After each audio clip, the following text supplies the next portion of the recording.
نحمده ونستعينه ونستغفره ونعوذ بالله من شرور أنفسنا ومن سيئات أعمالنا من يهده الله فلا مضل له ومن يضلل فلا هادي له وأشهد أن لا إله إلا الله وأشهد أن محمدا عبده ورسوله يا أيها الذين آمنوا اتقوا الله حق تقاته ولا تموتن إلا وأنتم مسلمون يا أيها الناس اتقوا ربكم الذي خلقكم من نفس واحدة وخلق منها زوجها وبث منهما رجالا كثيرا ونساء فاتقوا الله الذي تساءلون به والأرحام إن الله كان عليكم رقيبا يا أيها الذين آمنوا اتقوا الله وقولوا قولا سديدا يصلح لكم أعمالكم ويغفر لكم ذنوبكم ومن يطع الله ورسوله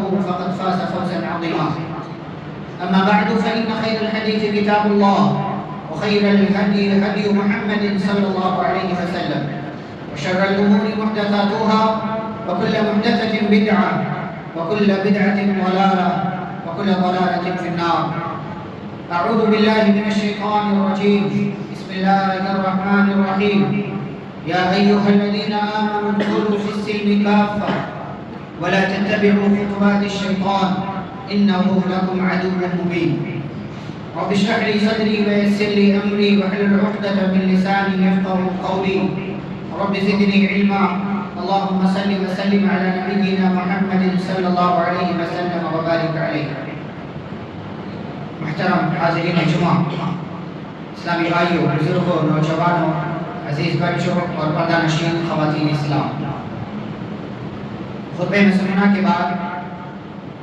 سورۃ البقرہ کی ایک آیت آپ کے سامنے پڑھی گئی ہے جس آیت کے اندر اللہ رب العزت نے ہم مسلمانوں کو مخاطب کیا اور کہا اے ایمان والو اسلام میں مکمل طور سے داخل ہو جاؤ وَلَا تَتَّبِعُوا خُطُوَاتِ الشَّيْطَانِ اور شیطان کے قدم کو دیکھ کر کے اس کی اتباع نہ کرو اس کے پیچھے نہ چلو إِنَّهُ لَكُمْ عَدُوٌّ مُبِينٌ بے شک وہ تمہارا کھلا ہوا دشمن ہے ہماری شریعت نے اللہ اور اس کے رسول صلی اللہ علیہ وسلم نے ہمیں ہر قسم کے گناہ سے بچنے کا حکم دیا گناہ چاہے چھوٹا ہو یا بڑا ہو ہمیں ہر طرح کے گناہ سے بچنا چاہیے اور ہمارے لیے بچنا ضروری ہے اس لیے کہ کون سا گناہ آپ کے لیے اللہ کے دربار میں بھاری پڑ جائے یا آپ کو نہیں پڑے کون سے گناہ کی سزا آپ کو اسی دنیا میں مل جائے آپ کو نہیں پتا کس گناہ کے جرم میں اللہ آپ کو پکڑ کر جہنم کے اندر داخل کر دے آپ کو نہیں پتا اس لیے ہماری شریعت کہتی ہے چھوٹا بڑا کوئی بھی گناہ ہو ہر گناہ سے اپنے آپ کو بچاؤ ہماری شریعت نے جن چیزوں سے بچنے کا حکم دیا ہے ہمیں ان سے بچنا چاہیے جس کے قریب نہ جانے کا حکم دیا ہے ہمیں اس کے قریب نہیں جانا چاہیے چاہے وہ ہمیں کتنا ہی اچھا پیارا اور خوبصورت کیوں نہ لگتا اسی لیے اللہ نے کہا قل لا يستوي الخبيث والطيب ولو اعجبك كثرة الخبيث کہ خبیث اور طیب یعنی اچھی اور بری چیزیں دونوں برابر نہیں ہو سکتی ولو اعجبك كثرة الخبيث گرچہ خبیث اور گندی چیز زیادہ ہے اور زیادہ ہونے کی وجہ سے وہ آپ کو اچھی لگ رہی ہے پھر بھی آپ کو اس کے قریب نہیں جانا آپ یہ کہہ کر کے کسی گناہ میں اپنے آپ کو مبتلا نہیں کر سکتے کہ سماج کے سارے لوگ یہی کام کر رہے ہیں تو میں کر لیتا ہوں تو کیا حرج ہے ہماری شریعت نے ہر قسم کے چھوٹے بڑے گناہ سے بچنے کا حکم دیا لیکن 3 گناہ ایسے ہیں کہ جو تمام گناہوں کی جڑ ہے بنیاد ہے اور یہ 3 گناہ ایسے ہیں جو انسان کی پیدائش کے بعد سب سے پہلے اس دنیا میں انجام دیے 3 گناہ اور انہی تینوں گناہوں کے سلسلے میں آج کے اس خطبہ جمعہ میں آپ کے سامنے چند باتیں رکھنی ہیں اس لیے کہ اگر آپ ان 3 گناہوں سے بچ گئے تو باقی سارے گناہوں سے بچنا آپ کے لیے آسان ہو جائے 3 گناہ کیا ہیں نمبر 1 لالچ، بیجا خواہش، اور نمبر 3 حسد۔ یہ تینوں گناہ اس دنیا میں انسان کے پیدا ہونے کے بعد سب سے پہلے انجام دیے گئے، تفصیل انشاءاللہ آگے ہم بیان کریں۔ سب سے پہلے تکبر کی بات۔ تکبر کسے کہتے ہیں؟ پیارے رسول صلی اللہ علیہ وسلم نے حدیث کے اندر بیان فرمایا، لا يدخل الجنة من كان في قلبه مثقال حبة من كبر۔ آپ نے فرمایا کہ وہ بندہ جنت میں داخل نہیں ہوگا جس کے دل میں رائی کے دانے کے برابر یا ایک دانے کے برابر بھی تکبر ہوگا۔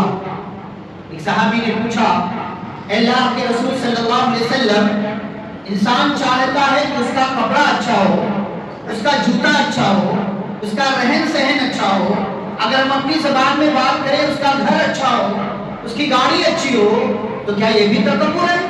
پیارے نبی صلی اللہ علیہ وسلم نے فرمایا نہیں، یہ تکبر نہیں ہے۔ ان اللہ جمیل یحب الجمال، اللہ خوبصورت ہے اور خوبصورتی کو پسند کرتا ہے۔ پھر تکبر کیا ہے؟ آپ نے تکبر کی تعریف کی، فرمایا الکبر بطر الحق وغمط الناس۔ تکبر میں دو چیزیں لاؤں۔ نمبر 1، حق بات کا انکار کر دینا۔ آپ کو پتا ہے کہ یہ حق بات، یہ سچی بات، یہی شریعت کی تعلیم، یہی قرآن کہتا ہے، یہی حدیث کہتی ہے، پیارے نبی صلی اللہ علیہ وسلم نے ایسا ہی کیا ہے، پھر بھی آپ کہیں نہیں میں یہ نہیں مانوں گا، میں اس کو چھوڑ رہا ہوں، میں اپنی مرضی کروں گا، میں اپنی خواہش کے مطابق کروں گا، میں اپنے امام کے کہنے کے مطابق کروں گا۔ آپ حق بات کا انکار کر رہے ہیں، اور یہی تکبر ہے، یہی تکبر ہے۔ اور دوسری چیز پیارے نبی صلی اللہ علیہ وسلم فرماتے ہیں، لوگوں کو حقیر سمجھنا، لوگوں کو گھٹیا سمجھنا، لوگوں کو بیکار سمجھنا، اپنے علاوہ کسی کو اہمیت نہ دینا، لوگوں کی تذلیل کرنا، لوگوں کو ذلیل و رسوا کرنا، یہ بھی تکبر ہے۔ یہ تکبر کا معنی اور مفہوم ہے، کہتے ہیں تکبر کہ حق بات کا انکار کر دینا اور لوگوں کو حقیر سمجھنا، گھٹیا سمجھنا۔ تکبر کی صورتیں کیا ہیں ہمارے سماج و معاشرے میں؟ تکبر کی صورتیں، انسان کے پاس مال کا تکبر آ جاتا ہے، مال زیادہ ہو گیا، انسان تکبر میں مبتلا ہو جاتا ہے، ارے مجھ سے زیادہ اچھا کوئی نہیں۔ انسان کے پاس طاقت آ گئی، انسان تکبر کا شکار ہو جاتا ہے۔ انسان کا حسب و نسب، اس کا خاندان بڑا ہے، اپنے علاوہ کسی کو اہمیت نہیں دیتا، اپنے حسب و نسب پر، خاندان پر فخر کرتا ہے۔ انسان کے پاس حق آ گیا، حق بات کا انکار کر کے تکبر کرتا ہے، اور انسان دوسروں کو ذلیل و رسوا کر کے تکبر کرتا ہے۔ میرے بھائی اور بزرگوں، یہ تکبر بہت خطرناک، بہت خطرناک۔ آدم علیہ السلام کو اللہ نے پیدا کیا، فرشتے پہلے تھے، جنات پہلے تھے، انسان کی پیدائش ہوئی، اللہ رب العالمین نے آدم علیہ السلام کو اپنے ہاتھوں سے پیدا کیا۔ خلقت بیدی، اللہ نے کہا میں نے اپنے دونوں ہاتھوں سے پیدا کیا۔ اللہ کے ہاتھ کیسے ہیں اللہ عالم، لیکن اللہ کے دو ہاتھ ہیں، کہا میں نے اپنے دونوں ہاتھوں سے پیدا کیا، اور اللہ نے حکم دیا اسجدوا لآدم، آدم کا سجدہ کرو، فسجدوا، سب لوگوں نے سجدہ کیا، سارے فرشتوں نے، الا ابلیس، ابلیس نے سجدہ کیا۔ اللہ نے کہا قال ما منعك ان تسجد، کہ اے ابلیس تو نے اس ذات کا سجدہ کیوں نہیں کیا جب میں نے تجھے سجدہ کرنے کا حکم دیا؟ کس چیز نے تجھے روکا؟ اس نے کیا کہا؟ انا خیر منہ، میں آدم سے بہتر ہوں، میں سجدہ کیوں کروں؟ میں اس سے بہتر ہوں، میں اس سے بڑا ہوں، میں اس سے اعلیٰ ہوں۔ خلقتنی من نار، اور اس کے بعد اس نے دلیل دی کہ تو نے مجھے آگ سے پیدا کیا، اور آگ کا کام اوپر جانا ہے، آگ کا کام روشنی پھیلانا ہے، آگ کا کام جو اس کی چپیٹ میں آ جائے اس کو اپنی لپیٹ میں لے لینا ہے، آگ کا کام بھڑکنا ہے۔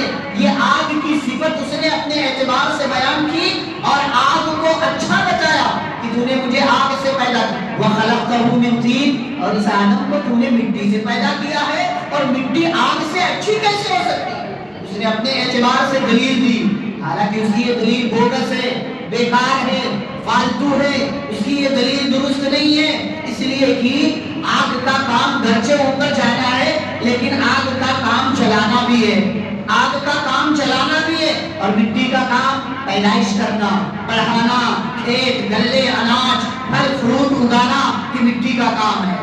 لیکن اگر یہ مان بھی لو کہ آگ یہ مٹی سے بہتر ہے، مان بھی لو ایک منٹ کے لیے، لیکن اللہ کا حکم تھا، دلیل اپنی جگہ اس کی درست ہو، لیکن ابلیس کو اللہ نے حکم دیا تھا آدم کا سجدہ کرنا ہے۔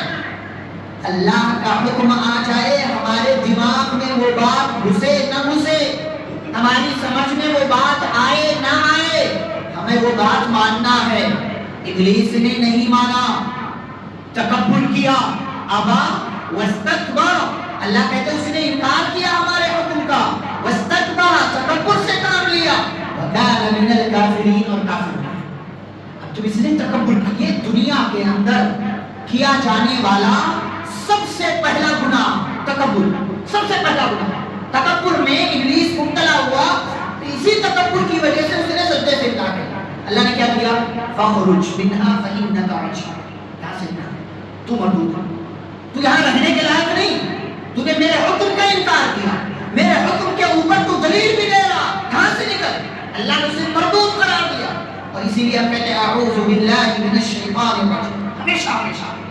حالانکہ اس سے پہلے نیک تھا، اچھا تھا، فرشتوں کے ساتھ رہتا تھا، اللہ کی عبادت کرتا تھا، اللہ کے حکم کو نہیں مانا، تکبر کیا، اور اس بڑے گناہ میں مبتلا ہوا جو کہ صرف اللہ کے لائق۔ اللہ کہتے ہیں الکبریاء ردائی، تکبر میری چادر ہے، والعظمت ازاری، اور عظمت بڑکپن میرا تہبند ہے، فمن نازعنی واحدا منہما، جو ان دونوں میں سے کوئی ایک بھی مجھ سے چھیننے کی کوشش کرے گا، قذفتہ فی النار، اسے جہنم میں پھینک دوں گا۔ اللہ کا تکبر نہ کرے، مال کے تکبر میں مبتلا نہ ہو، طاقت کے تکبر میں مبتلا نہ ہو، اور دنیاوی دین دان کے تکبر میں مبتلا نہ ہو۔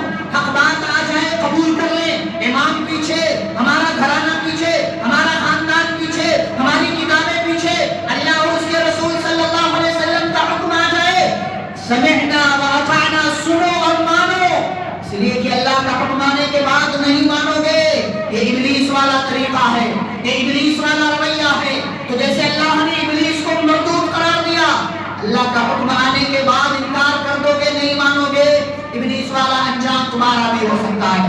یہ اللہ نے سمجھانے کے لیے قرآن مجید میں تذکرہ کیا۔ اور آگے بڑھیں، تکبر کا انجام کیا ہوتا ہے؟ آپ جانتے ہیں قارون کو اللہ نے قرآن میں ذکر کیا ہے، اتنا مال تھا، ان مفاتحہ لتنوء بالعصبۃ اولي القوہ، فرعون کی طرف سے وزیر خزانہ تھا، فائنانس منسٹر تھا، وزیر خزانہ، اور اس کے پاس اپنا اتنا مال تھا، اس کے خزانوں کی چابیاں ہٹے کٹے پہلوانوں کی ایک جماعت اٹھایا کرتے تھے، خزانے نہیں، خزانوں کی چابیاں، اتنا مال، اتنا مال، لیکن مال کے تکبر میں مبتلا ہوا۔ لوگوں نے کہا وَابْتَغِ فِيمَا آتَاكَ اللَّهُ الدَّارَ الْآخِرَةَ، قارون اللہ نے مال دیا ہے، مال خرچ کر کے آخرت میں کچھ اپنا بنا لے، وَلَا تَنْسَ نَصِيبَكَ مِنَ الدُّنْيَا، دنیا میں اپنا حصہ نہ بھول، خرچ کرنا ہے کر، وَأَحْسِنْ كَمَا أَحْسَنَ اللَّهُ إِلَيْكَ، اور اللہ نے جیسے تجھ پر احسان کر کے اتنا مال دیا ہے نا، تو اللہ کے بندوں پر احسان کر، اللہ کے بندوں پر خرچ کر۔ وَلَا تَبْغِ الْفَسَادَ فِي الْأَرْضِ، زمین میں فساد نہ پھیلا، اس لیے کہ اللہ فساد پھیلانے والوں کو پسند نہیں کرتا۔ کیا کہتا ہے؟ انما اوتیتہ علی علم عندی، وہ کون اللہ، کون رب، کس نے دیا؟ کسی نے نہیں دیا، یہ میرے اپنے علم کا کمال ہے۔ انا میں یہ تکبر قارون کو ہلاک کر گیا، کہتا یہ میرے اپنے علم کا کمال ہے، میں نے اپنے علم کے بل پر کمایا، کسی دینے والے نے نہیں دیا۔ اللہ کہتے ہیں اولم یعلم، کیا اسے نہیں پتا ان اللہ قد اہلک من قبلہ من القرون، کہ اللہ نے اس سے پہلے آنے والی بہت سے لوگوں کو ہلاک کیا، من هو اشد منہ قوة واکثر جمعا، طاقت میں بھی اس سے زیادہ تھے اور مال میں بھی اس سے زیادہ تھے۔ کس کی بات اللہ نے کیا؟ قوم عاد، قوم ثمود، یہ کہتے تھے من اشد منا قوة، بھائی دنیا میں ہم سے زیادہ طاقتور کون؟ اور لمبا لمبا قد، پہاڑوں کو کاٹ کر کے گھر بنا لینا، بڑے بڑے پتھر اٹھا کر کے یہاں سے وہاں پھینک دینا، اتنی طاقت و قوت تھی ان کے پاس، تکبر میں، طاقت کی تکبر میں آ گئے، من اشد منا قوة،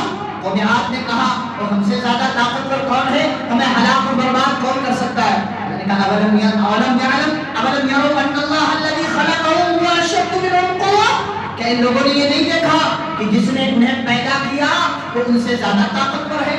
اور اللہ نے قوم عاد کو ان کی طاقت کے تکبر کی سزا میں جب مبتلا کیا، 7 رات اور 8 دن تک اللہ نے اپنی طاقت دکھائی ہواؤں کو بھیج کر. 7 رات اور 8 دن مسلسل تیز آندھی اور ہوا چلتی رہی اور ان لوگوں کی جڑوں کو کاٹ کر کے اس ہوا نے رکھ دیا.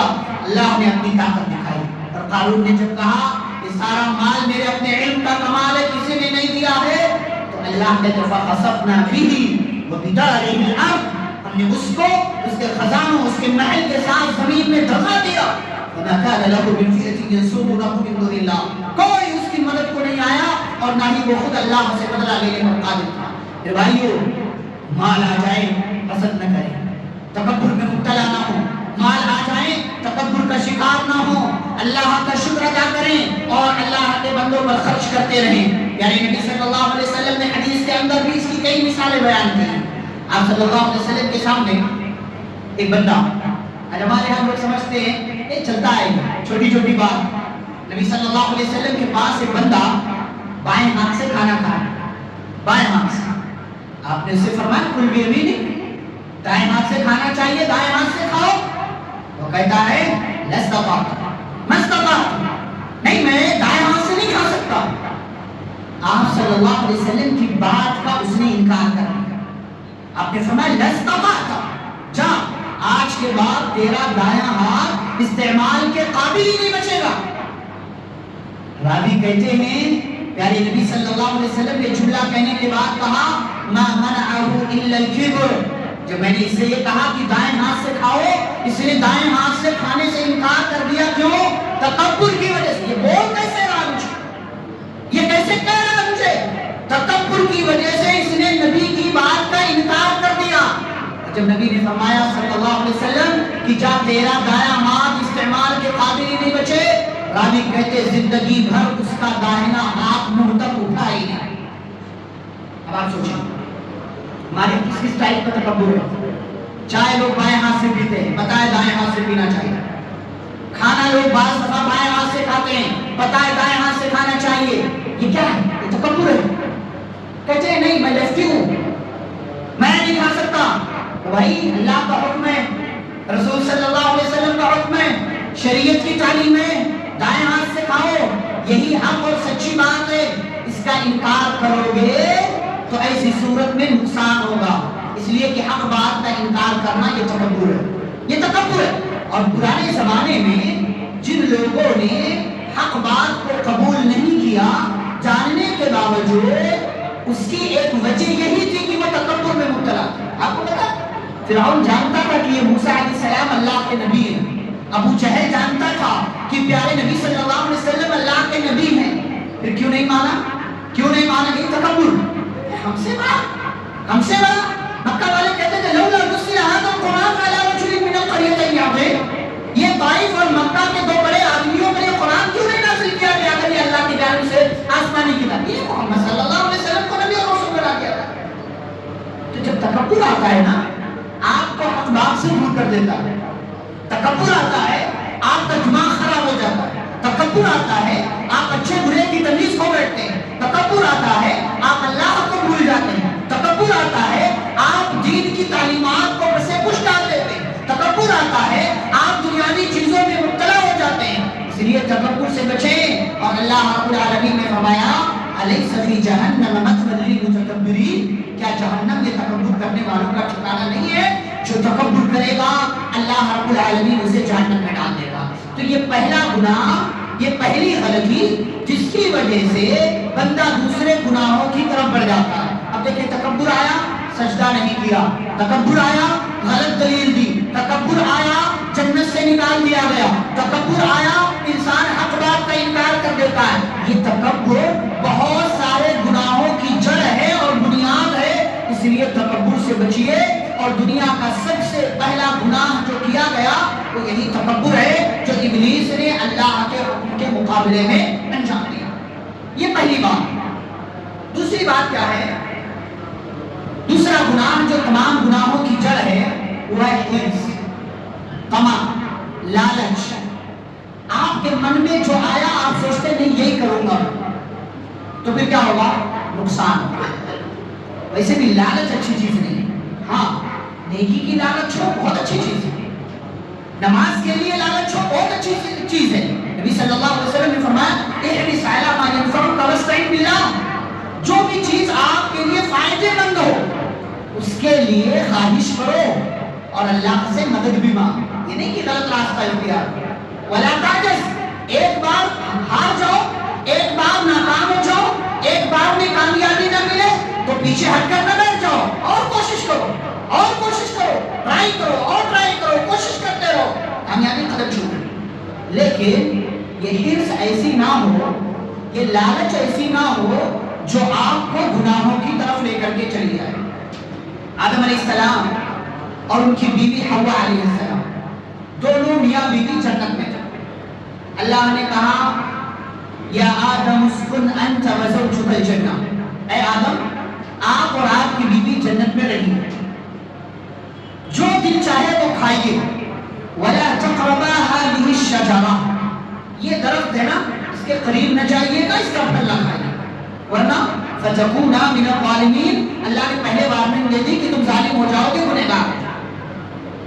فوسوس لهم الشیطان، اب ابلیس جو تھا اسے تو مردود قرار دے دیا گیا لیکن ابھی دنیا میں نہیں بھیجا گیا، وہ وہی ابھی تو جنت میں رہ رہا تھا، وہ انسان کا دشمن بن گیا کہ اس کی وجہ سے اللہ نے مجھے مردود کر دیا۔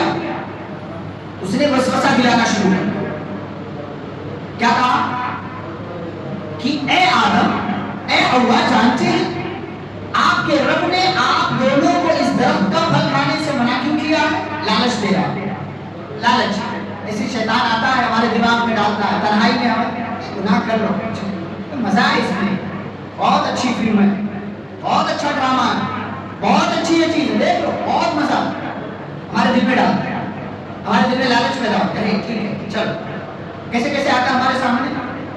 0% بجاج فائنینس، لون پہ فون 0% انٹرسٹ، یہ سب لالچ آپ کے دماغ میں ڈالا ہے، قریب آؤ قریب آؤ قریب آؤ قریب آؤ، لالچ بری بلا، الا ان تکونا ملکین وتکونا من الخالدین۔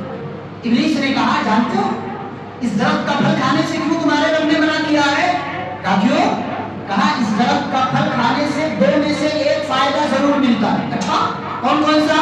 کہا ایک فائدہ تو یہ کہ یہ درخت کا پھل جو کھاتا ہے کھا لو گے تم دونوں کو فرشتے ہو جاؤ گے، یعنی انسان سے فرشتے بن جاؤ، ظاہر سی بات ہے جب فرشتے بن جاؤ گے تو جنت میں رہو گے ہمیشہ ہمیشہ، یہاں وہاں جانا نہیں پڑے گا، فرشتے سے اچھا کیا ہے؟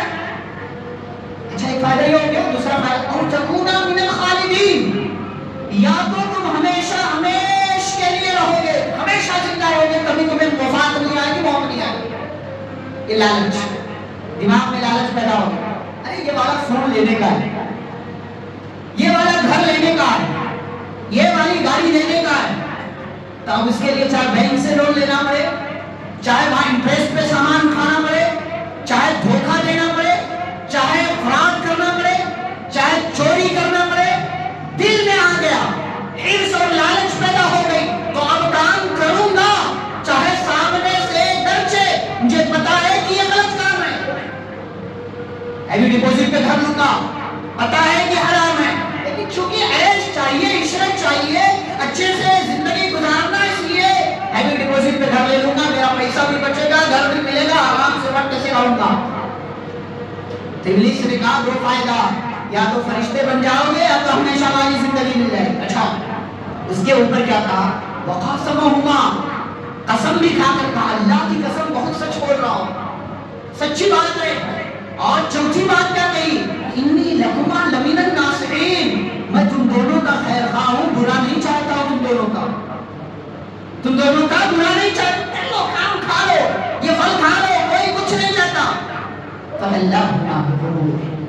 اللہ کہتے ہیں کہ آدم اور حوا دونوں شیطان کے دھوکے میں آ گئے، بہکاوے میں آ گئے، حرص ہمیشہ رہنے کی، حرص فرشتہ بننے کی، حرص عہدے کی، حرص لالچ، حرص جو ہے طاقت کی، حرص کسی عہدہ اور منصب کی، حرص سیاسی جب لالچ، حرص، طمع، خواہش پیدا ہوتی ہے انسان اچھے برے کی تمیز کھو بیٹھتا ہے۔ ابلیس نے کہا کھا لو فرشتے بن جاؤ گے، یہ ہمیشہ والی جنت مل جائے گی، کھا لیا۔ فلما ذاق الشجرہ، جیسے یہ درخت کا پھل کھایا، بدت لہما سوآتہما، دونوں کی شرمگاہیں کھل گئی، دونوں کے اوپر جو لباس تھا لباس اتر گیا۔ شیطان کا مقصد یہی تھا وَطَفِقَا يَخْصِفَانِ عَلَيْهِمَا مِنْ وَرَقِ الْجَنَّةِ، جنت کے درخت کے پتوں کو توڑ توڑ کر شرمگاہ کو چھپانے لگے۔ اللہ نے کہا أَلَمْ أَنْهَكُمَا عَنْ تِلْكُمَا الشَّجَرَةِ وَآدَمُ وَحَوَّاءَ، کیا میں نے منع نہیں کیا تھا اس درخت کا پھل نہیں کھانا؟ اور کیا میں نے یہ نہیں کہا تھا إِنَّ الشَّيْطَانَ لَكُمَا عَدُوٌّ مُّبِينٌ، شیطان تم دونوں کا بھلا ہوا دشمن ہے۔ انہیں اپنی غلطی کا احساس ہوا، دعا مانگی ربنا ظلمنا انفسنا وان لم تغفر لنا وترحمنا لنكونن من الخاسرین، اے ہمارے رب ہم نے اپنے اوپر ظلم کر لیا، اگر تو نے معاف نہیں کیا رحم نہیں کیا ہم خسارہ اٹھانے والوں میں سے ہو جائیں گے۔ اللہ کہتے فتاب علیہم، اللہ نے ان دونوں کو معاف کر دیا۔ کہنے کا مقصد یہ میرے بھائیو کہ تکبر کے بعد انسان نے جو دوسری غلطی کی وہ غلطی یہ کہ اس کے اندر حرص اور لالچ پیدا ہوئی، اور حرص اور لالچ جب دل میں آئی تو اس نے اللہ کے حکم کا بھی خیال نہیں رکھا اور اللہ کے حکم کی نافرمانی کر بیٹھا۔ میرے نبی صلی اللہ علیہ وسلم ایک حدیث کے اندر فرماتے ہیں ما ذئبان جائعان ارسلا فی غنم بافسد لها من حرص المرء علی المال والشرف لدینه۔ میرے نبی صلی اللہ علیہ وسلم فرماتے ہیں کہ جتنا دو بھوکے بھیڑیے بکریوں کا ریوڑ ہو، آپ اس بکریوں کے بیچ میں دو بھوکے بھیڑیوں کو بھیج دیں، جتنا یہ دونوں بھیڑیے آپ کی بکریوں کا نقصان نہیں کریں گے، اس سے کہیں زیادہ آپ کے دل میں اگر حرص آ جاتی ہے مال کی، عہدے کی، مقام کی، کسی منصب کی، کسی پوسٹ کی، کسی چیز کی، یہ حرص آپ کے دل میں جو پیدا ہو گئی یہ آپ کے دین کو ان دونوں بھیڑیوں سے کہیں زیادہ نقصان پہنچانے والی چیز ہے۔ آپ صلی اللہ علیہ وسلم نے آگاہ کیا کہ لوگوں اپنے آپ کو حرص سے بچاؤ، دل میں آ جانے والی ہر چیز پر عمل نہیں کیا جاتا، دل میں آ جانے والے ہر خیال پر عمل نہیں کیا جاتا، دل میں آ جانے والی ہر لالچ کو پوری نہیں کیا جاتا، دل میں ہر آنے والی ہر حرص کو، طمع کو، خواہش کو اسے پورا کرنے کے لیے قدم نہیں بڑھایا جاتا۔ یہ دنیا مومن کے لیے قید خانہ ہے، اور قید خانے میں ہر خواہش پوری نہیں ہوتی، قید خانے میں ہر خواہش کو مکمل نہیں کیا جاتا، قید خانے میں آپ کی ہر وش پوری نہیں ہو سکتی ہے۔ اس لیے دل میں آنے والے خیالات پر، خواہشات پر، لالچ پر بریک لگائیں، اور بریک لگانے کے ساتھ ساتھ اللہ سے امید رکھیں، دعائیں کریں، کوششیں کریں، بھاگ دوڑ کریں، مال کمانے کے لیے جائز راستے اختیار کریں، اس لیے کہ لالچ پیدا ہوگی، چوری کریں گے، ڈنڈی ماریں گے، ناپ تول میں کمی کریں گے، دھوکہ دیں گے، 2 نمبر مال کو 1 نمبر کہہ کر کے بیچیں گے، اور اگر عہدے کی خواہش آ گئی لڑائیاں ہوں گی، جھگڑے ہوں گے، فساد ہوں گے، اور جو ہے مشینوں کے ساتھ کھلواڑ کیا جائے گا، جو آپ دنیاوی اعتبار سے جانتے ہیں تو دنیا میں کیا جانے والا یہ دوسرا گناہ جو تمام گناہوں کی جڑ اور بنیاد۔ تیسرا اور آخری گناہ جو تمام گناہوں کی جڑ اور بنیاد ہے وہ ہے حسد، جلنا۔ حسد کسے کہتے ہیں؟ تمنی زوال النعمہ عن الغیر، کسی کے پاس کوئی نعمت ہے، مال ہے، عہدہ ہے، خوبصورتی ہے، کوئی اور چیز ہے، کسی کے پاس اللہ کی کوئی نعمت ہے، آپ کے دل میں جلن پیدا ہوگا، ارے اس کے پاس ہے میرے پاس نہیں، یا آپ کے پاس تو ہے لیکن آپ یہ چاہتے ہیں کہ اس کے پاس نہ رہے، تو آپ کے دل میں خیال آتا ہے اس کا والا ختم ہو جاتا تو اچھا رہتا، آپ حسد کے شکار، آپ کے دل میں جلن پیدا ہوگا، ارے میری کمپنی کا یہ باس، یہ مینیجر، یہ ایمان، یہ مجھ سے بڑا، حسد، جلن، یہ فیلنگ غلط۔ دوسروں کے پاس جو نعمت ہے اس کے ختم ہو جانے کی تمنا کرنا یہی حسد ہے، اور یہ کیفیت ہر کسی کے دل میں ہوتی ہے، ہر کسی کے دل میں، میں ہوں آپ ہر کسی کے دل میں، لیکن کہنے والے نے کہا وَلَٰكِنَّ ہر انسان کے دل میں یہ کیفیت ہے کہ ارے فلاں مجھ سے آگے کیوں بڑھ رہا ہے. لیکن اچھے اور برے انسان میں فرق کیا ہے کہ اچھا انسان اس کو چھپا لیتا ہے, ظاہر نہیں کرتا, لیکن کمینہ آدمی جو ہوتا ہے اس کو ظاہر کر دیتا ہے. وہ چاہتا, واقعی چاہتا ہے کہ فلاں کے پاس سے یہ نعمت ختم ہو جائے. یہ حسد ہے. اور دنیا میں کیا جانے والا یہ تیسرا گناہ, سب سے پہلا گناہ تکبر, دوسرا حرص, اور تیسرا جو ہے یہ حسد. آدم علیہ السلام کے یہاں اولاد ہوئی. پہلے اولاد ہوتی تھی دو دو کر کے, ایک بیٹا ایک بیٹی, پھر ایک بیٹا ایک بیٹی, کیونکہ اور کوئی انسان نہیں تھا. تو اب جب بیٹا بیٹی پیدا ہوتے تھے اور پھر یہ بڑے ہوئے, قابیل اور حابیل دونوں بھائی تھے, اور ان دونوں بھائیوں کے ساتھ الگ الگ وقتوں میں ان کی اپنی اپنی بہنیں پیدا ہوئی. اللہ کا حکم آیا کہ قابیل کے ساتھ جو لڑکی پیدا ہوئی ہے اس سے حابیل شادی کرے گا, حابیل کے ساتھ جو پیدا ہوئی ہے اس سے قابیل شادی کرے گا.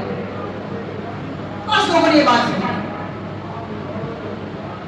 اور دوسری جو قرآن مجید کی آپ آیتیں پڑھیں سورۃ المائدہ, اللہ نے کہا کہ ان دونوں بھائیوں کو آدم علیہ السلام نے کہا, قابیل نے جب یہ کہا کہ نہیں میں اپنے ساتھ پیدا ہونے والی لڑکی سے شادی کروں گا کیونکہ یہ خوبصورت ہے, اور حابیل کے ساتھ پیدا ہونے والی لڑکی سے مجھے شادی نہیں کرنا کیونکہ وہ خوبصورت ہے. تو آدم علیہ السلام نے کہا بھائی اللہ کا قانون یہی ہے کہ تم حابیل کے ساتھ پیدا ہونے والی لڑکی سے شادی کرو اور تمہارے ساتھ پیدا ہونے والی لڑکی سے حابیل شادی کرے گا. تو قابیل نے نہیں مانا. آدم علیہ السلام نے کہا اچھا ٹھیک ہے تم دونوں اللہ کے راستے میں صدقہ کرو. دونوں نے صدقہ کیا. قابیل یہ کھیتی باڑی کرتا تھا تو اس نے جو کی یا کسی غلے اناج کی ایک آدھ بالی لا کر کے دے دیا صدقہ, اور حابیل یہ بکریاں چرایا کرتا تھا, بکریوں کا ریوڑ تھا اس کے پاس, ایک موٹا تازہ دمبا اس نے اللہ کے راستے میں صدقہ کیا, قربان کیا.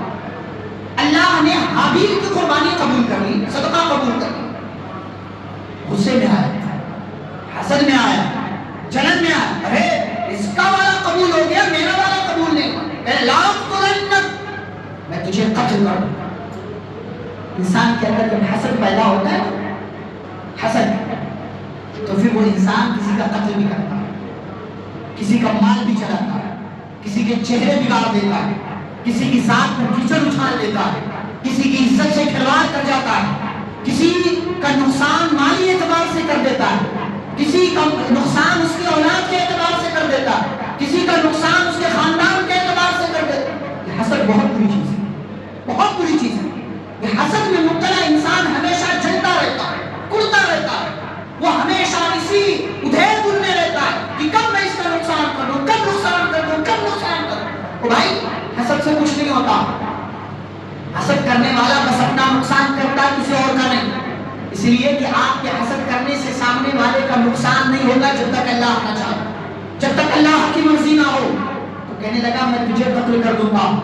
تو حابیل نے بڑی محبت سے کہا وہ بھائی غصہ کیوں کرتا ہے, اللہ تقوی والوں کی قربانی قبول کرتا ہے. میرے دل میں اچھائی تھا, اچھائی تھی, خیر تھا, بھلائی تھی, میری نیت اچھی تھی, اللہ نے قبول کر لیا. تو اپنا عمل دیکھ, تو نے کس نیت کے ساتھ اللہ کے راستے میں صدقہ کیا. اور کیا کہا, لیکن بسط الیہ یدک لتقتلنی, اگر تو نے میری طرف اپنا ہاتھ مارنے کے لیے بڑھایا تاکہ تو مجھے قتل کر دے, تو میں اپنا ہاتھ تجھے قتل کرنے کے لیے نہیں بڑھاؤں گا. میں اللہ سے ڈرتا ہوں جو پوری کائنات ہے. اور حسد نے آ کر کے اس بھائی نے اپنے ہی بھائی کا قتل کر دیا. جب انسان حسد میں مبتلا ہوتا ہے نا, خونی رشتوں کی بھی پرواہ نہیں کرتا کہ میرا بھائی مجھ سے آگے کیسے بڑھ گیا, یہ مجھ سے چھوٹا ہو کر کے اتنا آگے جا رہا, یہ کیسے. نہیں بھائی, جب انسان حسد میں مبتلا ہوتا, ابا سے بھی حسد کرتا, اماں سے بھی حسد کرتا ہے. بھائیوں نے ایسے حسد کیا کہ میرے ابا یوسف کو اتنا پیار کرتے ہیں, ایسا کیسے ہو سکتا ہے, ہمارے ابا یوسف سے اتنی محبت. ایک کام کرتے, یوسف کا قصہ ہی ختم کر دیتے. لے گئے اور کنویں میں ڈال دیا, کنویں میں ڈال دیا. آدم علیہ السلام کے واقعے کی طرف آئے. قابیل حسد میں آیا اور حسد کی وجہ سے غصے کا شکار ہوا, اور غصے میں آ کر کے اس نے اپنے بھائی کا قتل کر دیا, اور قتل کر کے اپنا نقصان کر لیا. اب نقصان جب ہو گیا, قتل کر لیا, سوچنے لگا کہ کہاں چھپاؤں. تو اللہ تعالیٰ نے کوا بھیجا. لیوریہ کیف یواری سوءۃ اخی، تاکہ اللہ تعالیٰ دکھائے اس کوے کے ذریعے۔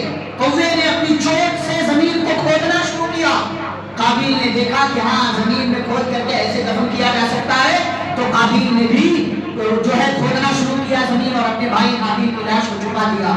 کہنے لگا یا ویلتا اعجزت ان اکون مثل هذا الغراب، آئے افسوس میں تو اس کوے جیسا بھی نہیں ہوں کہ کوا آ کر کے مجھے سکھا رہا ہے کہ اپنے بھائی کو مجھے کہاں کرنا ہے، اس کو چھپانا کیسے ہے۔ انسان جب حسد میں مبتلا ہوتا ہے نا، وہ کوے سے بھی برا ہو جاتا ہے۔ انسان حسد میں مبتلا ہوتا ہے، جانور سے بھی برا ہو جاتا ہے۔ انسان حسد میں مبتلا ہوتا ہے تو اپنے بھائی کا ہی خون پی جاتا ہے۔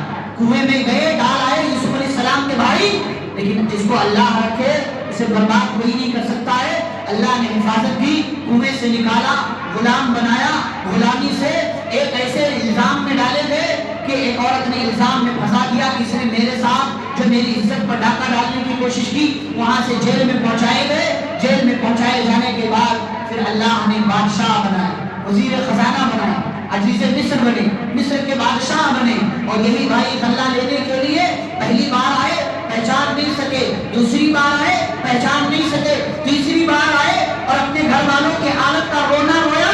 یوسف علیہ السلام نے اب راز کو راز نہیں رکھا، راز کو ظاہر کیا اور کہا هل علمتم ما فعلتم بيوسف واخيه اذ انتم جاهلون، جب تم نادان تھے حسد میں آ کر کے تم نے اپنے بھائی یوسف کے ساتھ کیا کیا، یاد بھی ہے۔ قالوا انك لانت يوسف، آپ یوسف ہیں، آپ یوسف ہیں؟ قال انا یوسف وهذا، کہا میں یوسف ہوں، یہ میرا بھائی۔ اللہ نے ہم پر احسان کیا۔ جب بھائیوں کو اپنی غلطی کا احساس ہوا تو کہتا اللہ لقد آثرك اللہ علینا، اللہ کی قسم ہم حسد میں رہے، جلن میں رہے، اللہ نے آپ کو ہم سے کہیں اونچا مقام دیا۔ ان كنا لخاطئین، حالانکہ غلطی ہماری تھی۔ میرے بھائیوں، حسد کہیں کا آپ کو نہیں چھوڑتا، حسد سے بچیے۔ حسد سے آپ اپنا نقصان کرتے ہیں، آپ اپنے ذہن کو تھکاتے ہیں، آپ جو ہے گناہ کماتے ہیں اور سامنے والے کا ذرہ برابر نقصان نہیں کر پاتے ہیں۔ اور اگر آپ کو حاسدوں کے حسد سے بچنا ہے تو معوذتین پڑھتے رہیں۔ اللہ نے باقاعدہ دعا سکھائی، وَمِن شَرِّ حاسد اذا حسد، اے اللہ حسد کرنے والے کے شر سے میں تیری پناہ چاہتا ہوں۔ آس پاس، اس لیے پیارے نبی صلی اللہ علیہ وسلم نے نعمتوں کو چھپانے کی بات کی، نعمتیں چھپائیے۔ یہ نہیں کہ میرے پاس یہ آ گیا، آج یہاں جا رہا ہوں، کل وہاں جا رہا ہوں، پرسوں یہاں جا رہا ہوں، آج گاڑی خریدی، پرسوں کار خریدا، آج موبائل خریدا، کل یہ خریدا۔ یہ جو آپ خریدتے ہیں نا، لوگوں کو بتا کے میرے گھر میں یہ ہے وہ ہے، جو آپ شو آف آپ کرتے ہیں سوشل میڈیا کی دنیا میں اسٹیٹس اسٹوری لگا کر کے، اس سے لوگ آپ کے قریب آنے کے بجائے آپ سے حسد کرنے والے ہوتے ہیں۔ اور جب آپ سے حسد کرتے ہیں، آپ کسی حادثے کا شکار ہو جاتے ہیں، آپ کا کوئی نقصان ہو جاتا ہے اور آپ کسی کی بری نظر کا شکار ہو جاتے ہیں۔ اس لیے نعمتوں کو چھپائیے، یہ دعائیں پڑھتے رہیے، معوذتین، سورۃ الفلق اور سورۃ الناس کی تلاوت کرتے رہیں۔ تو میرے بھائیوں، آج کے اس خطبہ جمعہ کا خلاصہ یہ ہے کہ اگر آپ تمام گناہوں سے بچنا چاہتے ہیں تو تمام گناہوں کی جڑ اور بنیاد یہ 3 گناہ ہیں جو دنیا میں سب سے پہلے انجام دیے گئے۔ نمبر 1 تکبر، اس سے بچیے۔ نمبر 2 حرص، لالچ، نفس کی غلامی، نفس کے مطابق کام کرنا، اس سے بچیے۔ اور نمبر 3 حسد، جلن، کسی کا مال، کسی کا عہدہ دیکھ کر کے جلنا، اڑنا۔ یہ 3 بڑے گناہ ہیں جو آپ کو دیگر اور گناہوں کی طرف لے جاتے ہیں۔ تکبر کی وجہ سے انسان کفر کرتا ہے، حرص اور طمع کی وجہ سے انسان جو ہے اور دیگر شہوات اور شیطانی راستوں پر جاتا ہے، اور انسان حسد کی وجہ سے کبھی کبھار قتل کر دیتا ہے اور کبھی کبھار ظلم کر دیتا ہے۔ اللہ رب العزت سے دعا ہے اللہ ہم سبھی کو ان 3 بڑے اور عظیم گناہوں سے اپنے آپ کو بچانے کی توفیق عطا فرمائے۔ اللہ ہم سب کو چھوٹے بڑے ہر قسم کے گناہوں سے بچنے کی توفیق دے، پیارے نبی صلی اللہ علیہ وسلم کی سنتوں پر عمل کرنے والا بنائے، صحابہ کرام کا منہج اپنانے والا بنائے۔ اللہ رب العالمین ہمیں قرآن و حدیث کی روشنی کی زندگی گزارنے کی توفیق دے اور ہم سب کو جب تک دنیا میں زندہ رکھے، اسلام اور ایمان پر زندہ رکھے۔ خاتمہ و خاتمہ بالخیر ہو، وصلی اللہ تعالی علی نبینا محمد وعلی آلہ وصحبہ اجمعین۔ ربنا تقبل منا انک انت السمیع العلیم۔